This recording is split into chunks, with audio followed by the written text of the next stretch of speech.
Okay, so I'm a proud father of a 15-year-old girl, right? And she's just finished her first year of GCSEs. And she did really well in every subject except for one. She only managed a B- in a blood test. I wasn't happy with this, so we sat down and had a chat. I said, I think you could do better. She said, Dad, I can take that test a million times. I'm pretty sure I'm going to get the same result. Well, I know she's wrong. Because some of her friends, they got an A+. Anyway, I'm trying to be negative.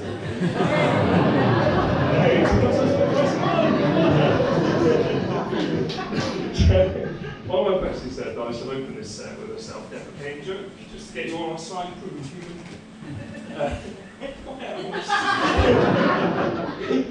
So I sat down and I thought about this. I thought, who am I? What are my flaws? What are my weaknesses? I'm straight, white, cisgendered.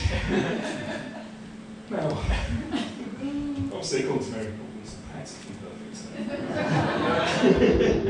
So not on Twitter, so I googled it, right? It turns out, according to Twitter, I do have one flaw. I'm privileged.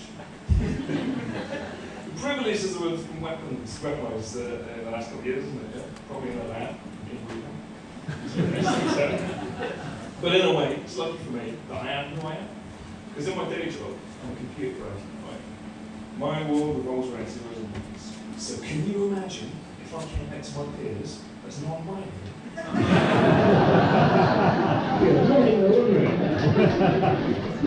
But words like privilege, they do get bent over time and everything evolves.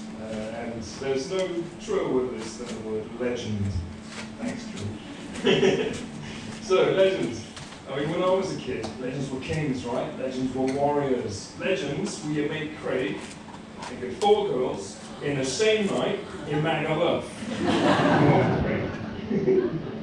And you might not think that's legendary, right? But according to the law, they were all in the same hand. It's going to throw a lot of mate. It's disgusting. But nowadays it's really easy to be a legend. You can throw a house party. One of your mates is in your kitchen, right? Throws the peanut up in the air, catches it in his mouth. Oh, Gary, you're a legend, mate! Yeah, meanwhile, your dog looking very unimpressed. Oh, Dad, do this all the time. You never call me a legend.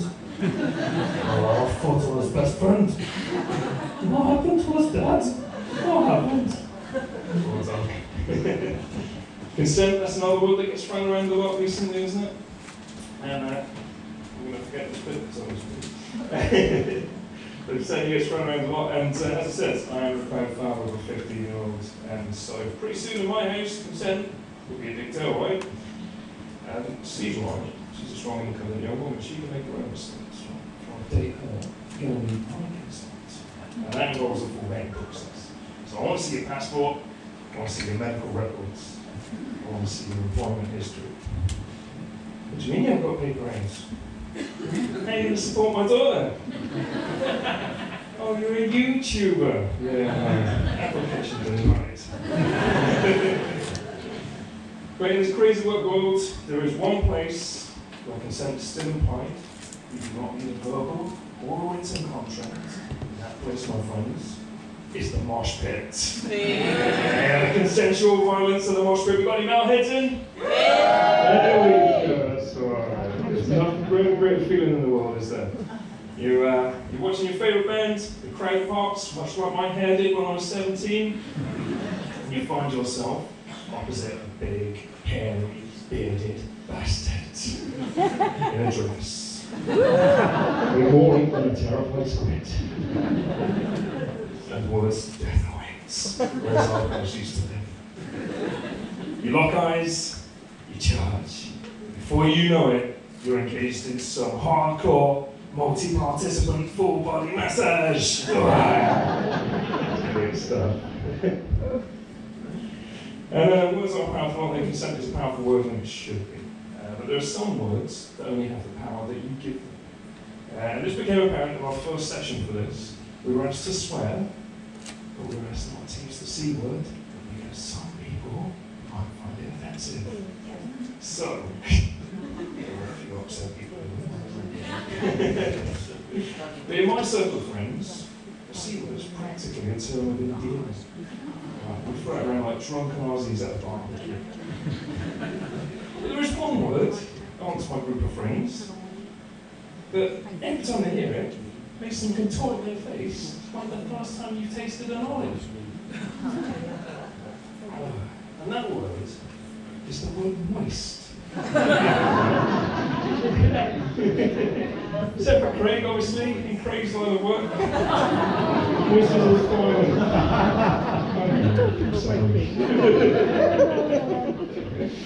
But yeah, the word moist. I mean, how the hell do they get for an episode of the Great British Bake Off, eh?